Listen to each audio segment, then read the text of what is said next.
A severe thunderstorm warning has been issued until 6:15 p.m. Eastern Daylight Time for the following county: Essex, New York.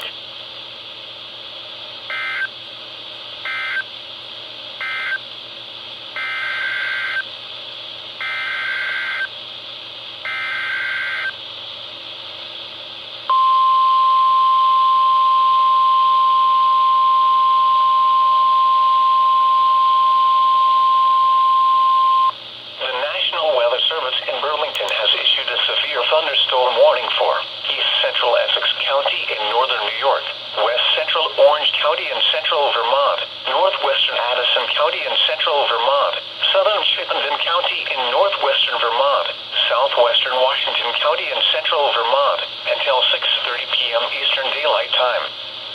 At 5:22 p.m. Eastern Daylight Time, a severe thunderstorm was located over Keene, moving east at 60 miles per hour.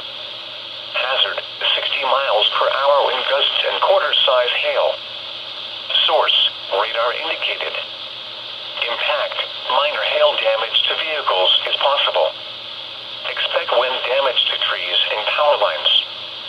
Locations impacted include Vergennes, Lake Placid, Essex, Westport, Elizabethtown, Keene, Mountain Ridge, Waterbury Village, Lincoln, Mountain Borough, New Haven, Middlesex, Hinesburg, Moortown, Starksboro, Ferrisburg, Charlotte, Waltham and Bristol. Boaters on Lake Champlain should seek safe harbor now. Strong winds will cause higher waves and sudden wind shifts may overturn boats. For your protection, move to an interior room on the lowest floor of a building. Repeating, a severe thunderstorm warning has been issued until 6:30 p.m. Eastern